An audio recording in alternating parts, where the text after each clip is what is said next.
Forktales, a podcast that feeds the food and beverage world. Forktales is brought to you by Pavone Group and Vigor, a branding and marketing agency for restaurant, beverage, and hospitality brands. Learn more at vigorbranding.com. If you love what we're serving up, please give Forktales a 5-star review on your podcast service of choice. Think of it as a tip for good service.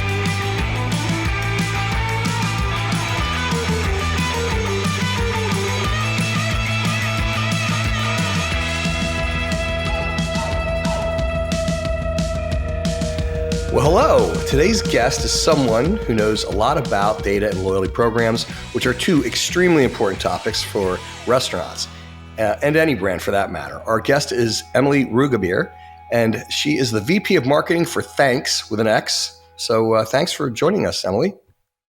Yeah, happy to be here. And you almost got it, Rugaber. Very close. Rugaber. I'm sorry. I practiced it 3 times.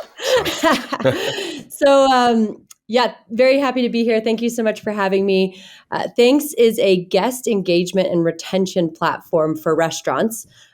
So that's kind of a mouthful. So I'll tell you what that means. We build digital UX. So we build mobile apps and web ordering experiences that help restaurants sort of differentiate themselves, their first party ordering from their third parties. As I'm sure this audience knows all too well, the third party platforms are higher margin. They don't get a lot of data shared with them about the customers, and they're actually being served ads potentially from competitors on that platform. And so there's a lot of reason to want to have your customers order directly, which we help brands do. We also offer really dynamic self-service loyalty programs that help restaurants sort of break free from these cookie cutter programs, that they launch and then they never change. And many of them don't drive measurable results. And then lastly, we're a complete CRM and marketing automation platform, really sort of differentiated in terms of ease of use. So there's a lot of platforms like ours on the market. We really focus on trying to make marketing as easy as possible. We know that every single restaurant that I talk to, when I talk to their marketing team, they say they're bandwidth constrained. And they sort of laugh when I talk about this because it's so true. They don't have time to waste on the mechanics of creating campaigns. They want to do personalized marketing, but they want to do it in a way that's really easy so that they can get it done and prioritize it. Very cool. Very cool. So let's talk data. Last year, Nation's Restaurant News said customer data is the holy grail of restaurant success. And, we have a data analytics company. We know that mining data is super important. We can learn everything that there is to know and allows us to make great decisions. So the same article revealed that 70% of restaurant operators don't feel like they're properly optimizing customer data. Knowing how important data is, why aren't more restaurants making more use of it? Yeah, and just a little bit about me. I sort of mentioned this to you before we were talking. Before I joined Thanx, I actually worked as a business intelligence consultant. I was advising some of the largest enterprises. I worked with Nestle, I worked with SAP, I worked with Target, Virgin America. And this is true not just of restaurants. This is true with many, many businesses. It's certainly not a unique problem that restaurants have. But the way I like to think about this, because it's such a large sort of meaty topic, is to break it into 2 categories of problems. There's the problems associated with getting data in, and then there's the problems associated with doing something with that data that is meaningful to the business. So sort of breaking it down in that way and just thinking about getting data in, there's a few common challenges that we see. I think restaurants, generally, they don't have the resources in-house to help them make sense of the data that they have. A lot of times they don't have the technology as well. In the case where they do have some data, a lot of times the data really lives in silos. And so they don't have a good way to centralize it and sort of make sense of it and make it usable for their internal teams. And the last challenge, which I think is by far and away the most common challenge, is that they're just not capturing enough data. And this, you sort of have to break it down into the online aspects and the in-store aspects. I think restaurants have gotten better at the online piece, just in light of the fact that they're transacting more of their business online, although there's a huge amount of room for improvement with online. And then there's the in-store piece. I think most revenue is still flowing through in-store channels. And so this is where loyalty comes in, right? There's a variety of other avenues for capturing data. You hear about Wi-Fi marketing, you hear about reservations, for example. Loyalty is really the only proven mechanism for broadly capturing data and driving repeat purchasing from it. And yet, most loyalty programs don't capture a lot of data. And that's because, there's a couple different reasons, but that's in large part because they make guests really jump through hoops in order to engage with the program. It's difficult to sign up. You have to download a mobile app. How many mobile apps do you have on your phone? Maybe you have 6 or 7, but there's a lot more restaurants than that. So they force you to download a mobile app. You have to show a QR code at the register in order to earn progress. And you've got a line of 10 people who are frustrated at you because you can't get internet on your phone. So they make it really, really hard. This is an area where Thanx is really differentiated. We'll talk about a little bit more about Thanx. How is yours different? How does it look, feel?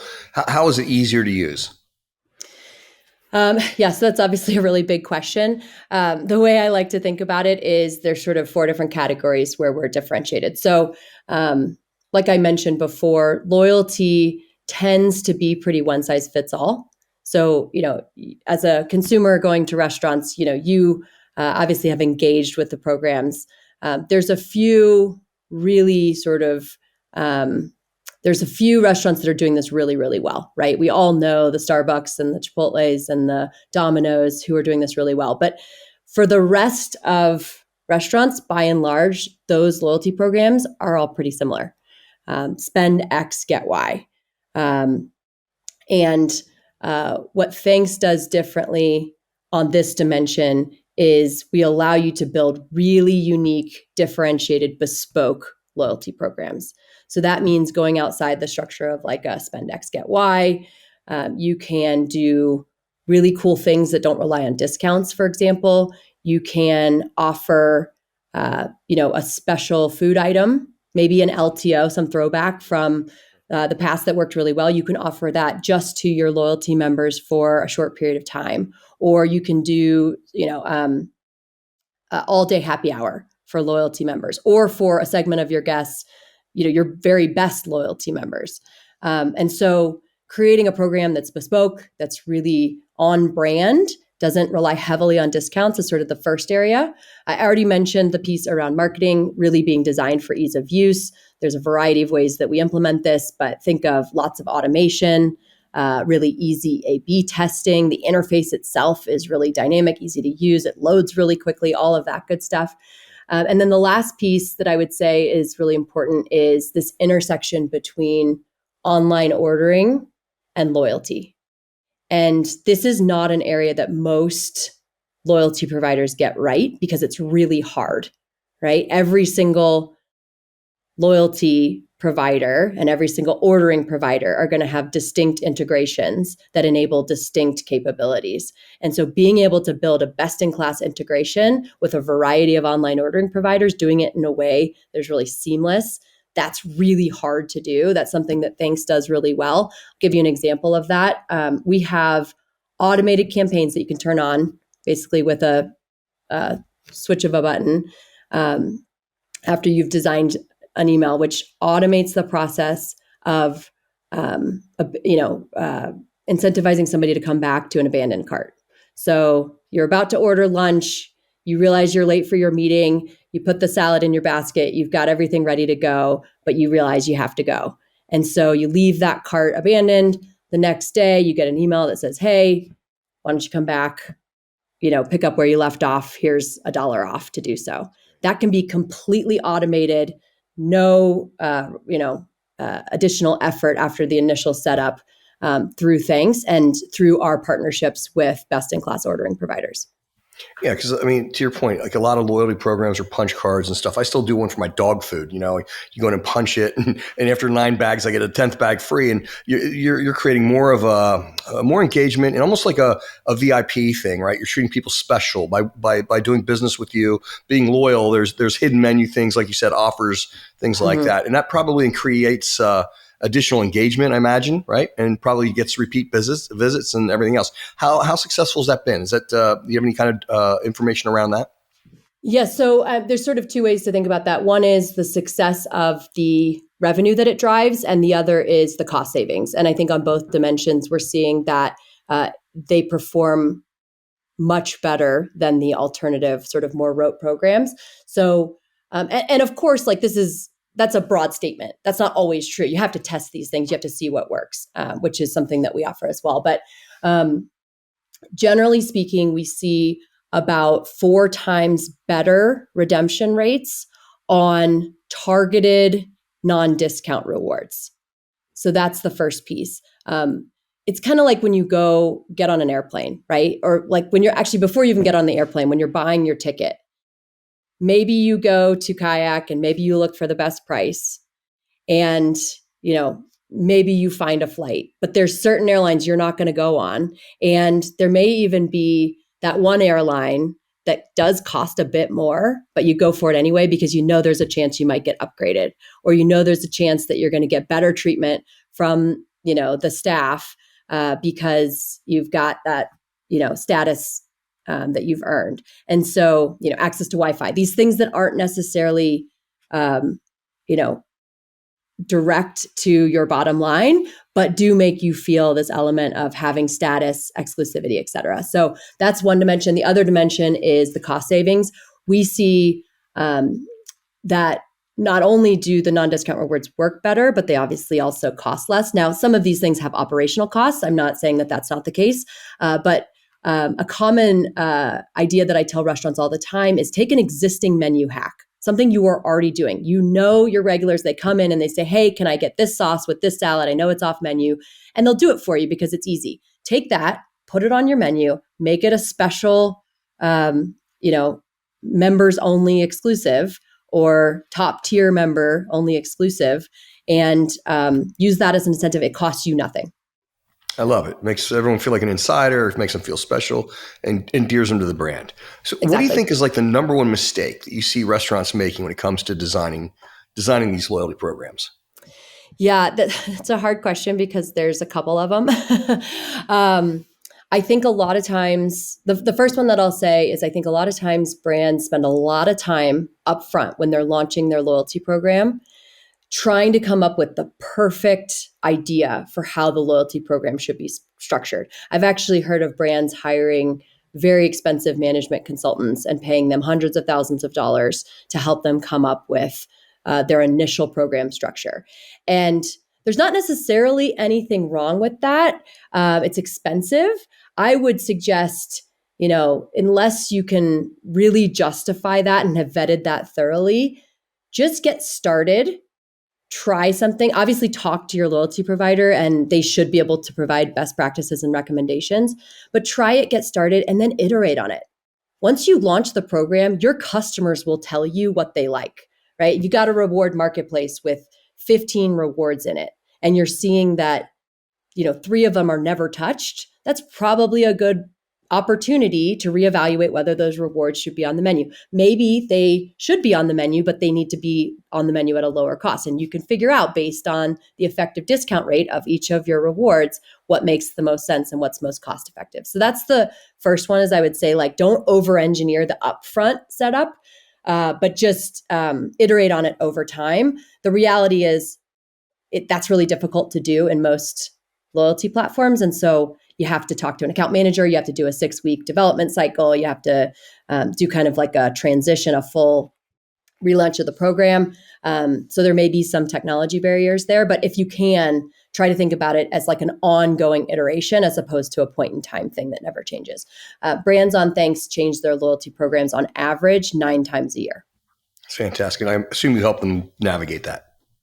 Yeah, exactly. The other one that I would say is we regularly see brands prioritizing cost-saving measures in loyalty program management, opting for cheaper technology solutions or minimal rewards offerings. They don't want to make that upfront investment. But I think an overemphasis on cost savings can result in lower program participation and missed revenue opportunities in the long run. So when you invest in, high quality technology partner and sort of innovative reward structures, you can really start to maximize ROI. of the loyalty program and drive that sustained growth, which is the whole point. Very cool. I mean, we see it. I mean, everything about data is personalized customer experiences. And I know that's what you guys are all about. But yet we still see all these restaurants doing this one size fits all stuff. And it just doesn't work, does it? Yeah, I think that one size fits all marketing, the broad based top of mind marketing, does have a purpose. You're trying to stay top of mind.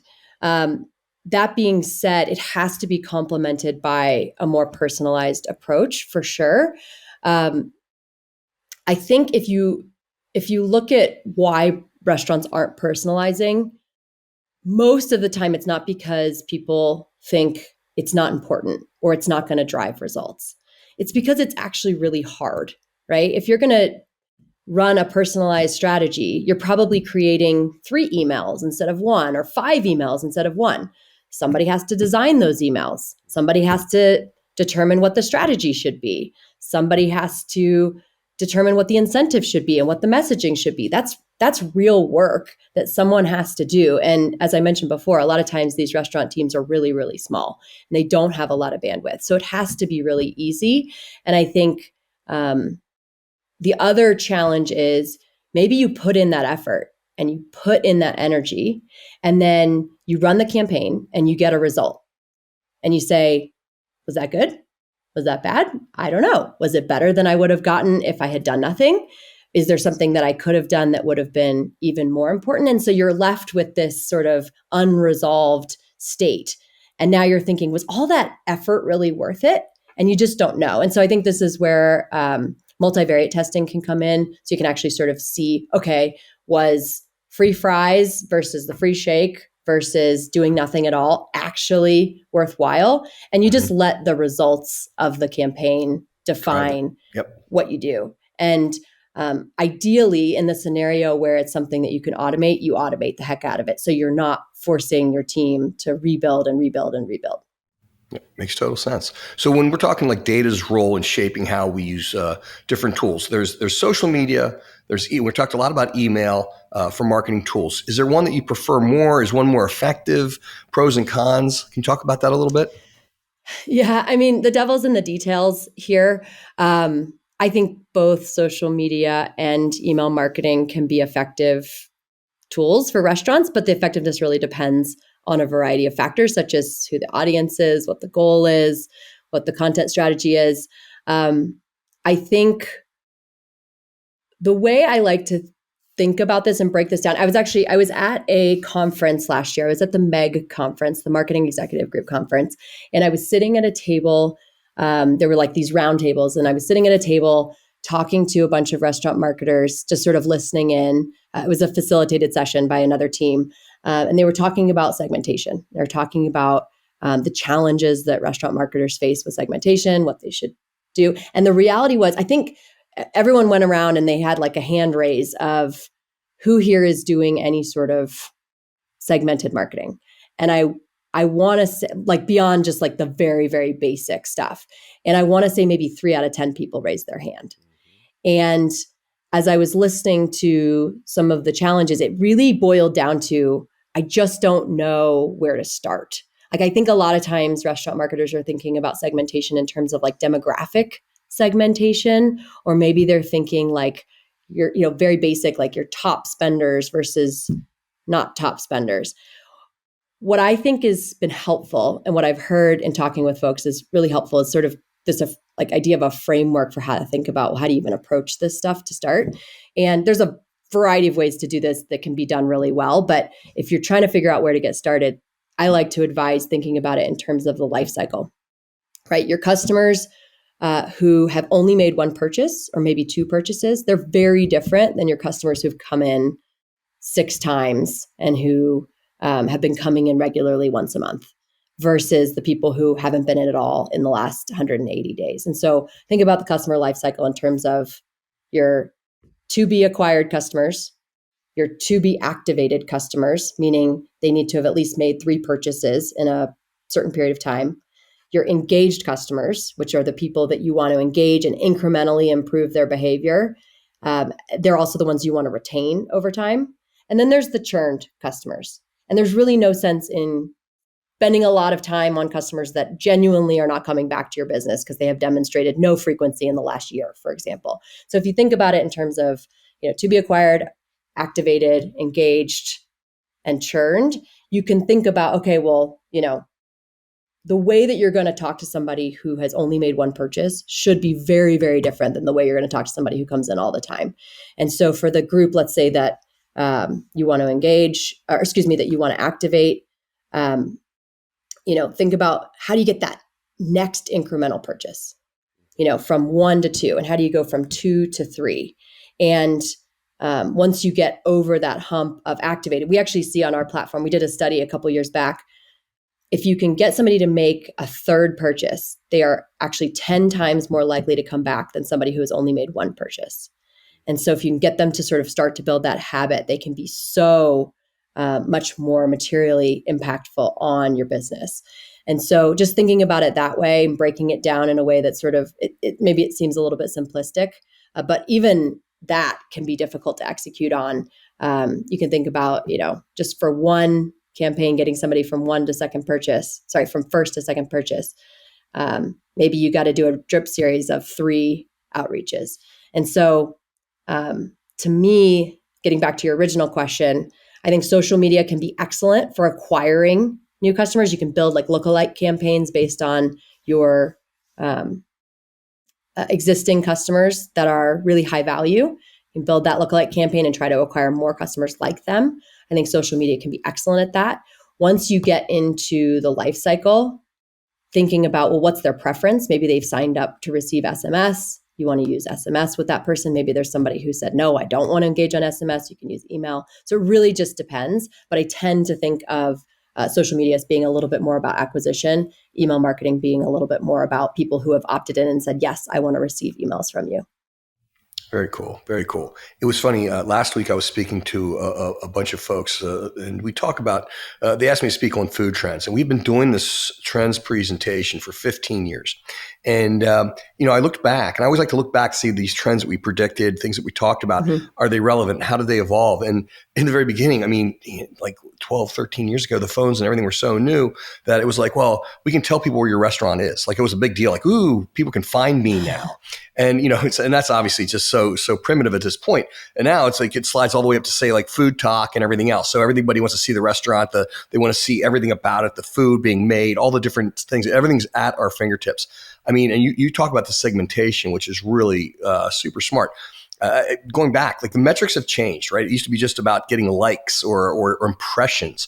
So you're talking about all these conversions, and marketing dollars are finite. Mm-hmm. How are you making those conversions easier, or at least more affordable to achieve? How's Thanx helping with that? That's a big question. There's a lot of different ways. I would say what you're really talking about is like, how do you justify the ROI of a solution like Thanx? And ROI is a pretty complex calculation because there are so many different mechanisms to drive revenue, and there's so many opportunities to save costs. I think the obvious one is around, revenue from spend or frequency lift from loyalty members.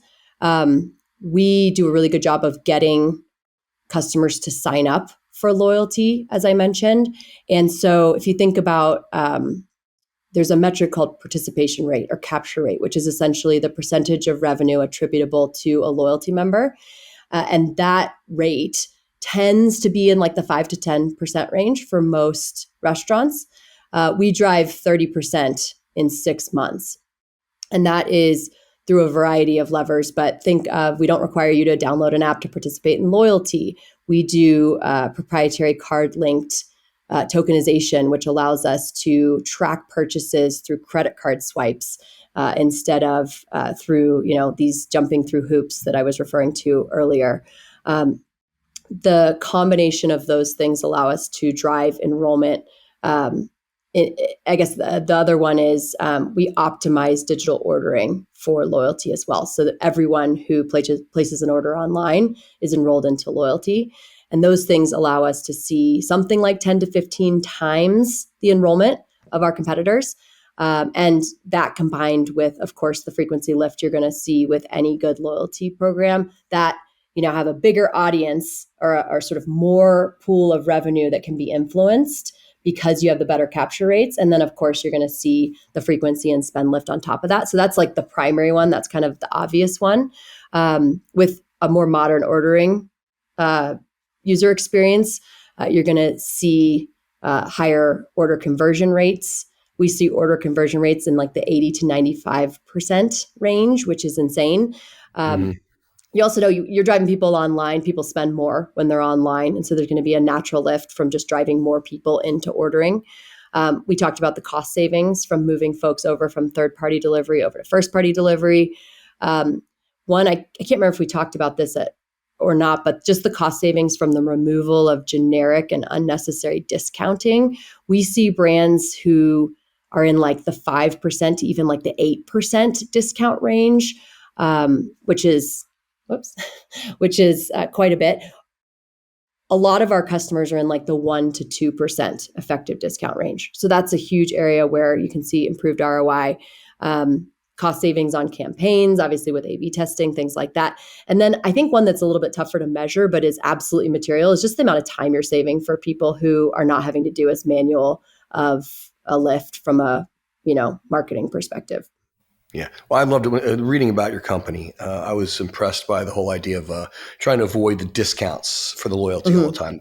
I mean, let's face it. I mean, giving people a discount is just that. It's cutting into their overhead, their profit, and everything else. So it's great that you can just kind of keep them back. And then the customer value, lifetime customer value, the loyalty, bringing them back over and over again 4 times, really obviously increases that. We were talking to a restaurant last week that really nice restaurant, really good revenues. But they really weren't getting people to do repeat visits. It was they were too infrequent. Actually, maybe I should recommend your program. I mean, it's definitely something they need because there's nothing wrong with the restaurant. You know what I mean? It wasn't the prices weren't too high. The quality of food was fantastic.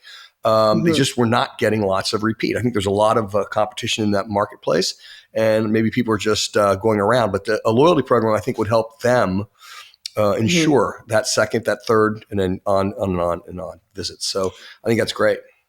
Yeah, I was actually just talking to Rob Ertman from Mobetta's. He's the CEO of Mobetta's. I was talking to him a couple of days ago, and I was asking him for a case study about his loyalty program. And I couldn't believe the words that were coming out of his mouth because it was exactly what me as a marketer wants to hear in terms of like trying to write a case study.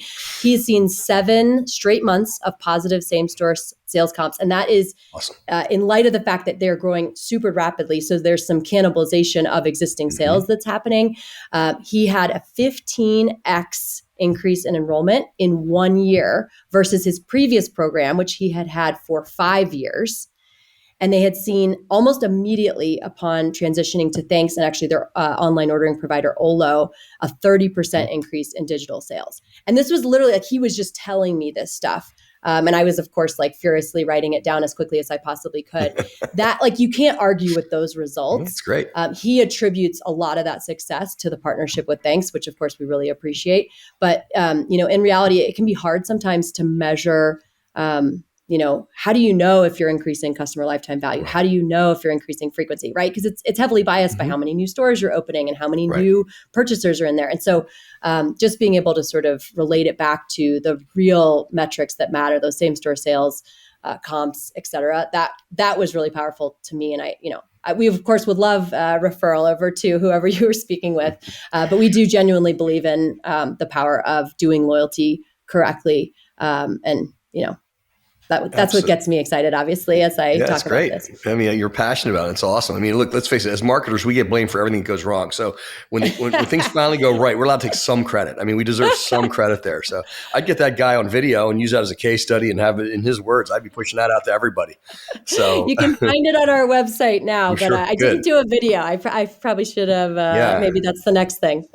Yeah, I mean, nothing sounds better than coming out of the person's mouth. So that's awesome. Absolutely. So when we talk about these potential, not potential, but the restaurant, does it work for a single location restaurant, white tablecloth? Is it 10 locations? Is it 100? I mean, how scalable? Like, talk about your sweet spot. Yep. Excuse me. Our service is scalable and it can benefit multi-unit restaurants from, I would say, like 5 location establishments up to the biggest of the big chains. Gotcha. Very cool. Very cool. So, like, what's next for Thanx? I mean, do you have anything new? It's tech, so you guys are always working and rethinking and recalibrating. What's next? Is there anything you can tell us about? Yes, we are very fast moving. I think we did 125 customer facing releases last year alone. And so there are lots and lots of things that we're working on. I know our product and engineering teams work really hard, which I appreciate as a marketer because it gives me lots of cool stuff to talk about. The big one that's top of mind for me that I'm currently working on is the launch of a new capability which will allow brands right in the Thanx dashboard in real time to make an insane level of customization to their app experiences. So we already have, we call it a CMS, a content management system, which allows restaurants to interact with and change the user experience of the mobile app right from our dashboard. We're making that 10 times more customizable, say. So a lot of times brands are forced to make this choice between, either they have to have they have to go with the branded app that's available from the loyalty provider, which is really inflexible, or they have to pay for a custom app experience that costs a fortune and takes months to update anytime you want to make a change to it. So this is basically going to help brands who want to solve that problem without the expense. And so we're going to add a ton of customizability. Think about the styling, like the way that, the Sweetgreens app looks with the drop shadows and the little refinements around the edges and just those nuances that make the mobile experience just feel more modern and, for lack of a better word, sexier. Yeah, and so I'm really excited about this. We're sort of enabling all of that through our dashboards, which, I know that restaurants are going to be really excited about because it's a reflection of their brand, which is super important. Very cool. Well, Emily, you're fantastic. I have one last question for you. If you had one final meal, what would you eat, where, and why?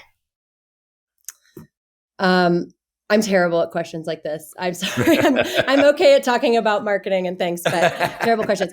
It's because I can't make up my mind. I love food, and it's like trying to narrow it down. So I think I would have to say some sort of tapas restaurant, like a Nice. Spanish tapas restaurant where I can get like a bunch of little small plates and not have to make up my mind. I was going to say, you don't have to make your decision here. It's perfect. You covered everything.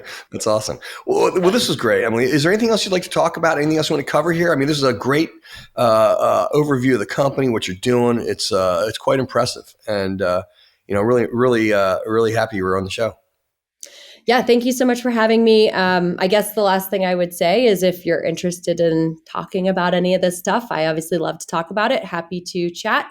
So you can reach out, and we have a form on our website where you can learn more about Thanx. And so, let us know, and we're here to chat. Fantastic. Well, thank you so much, Emily. We will certainly be in touch. Sounds great. Thank you. Right. Bye-bye.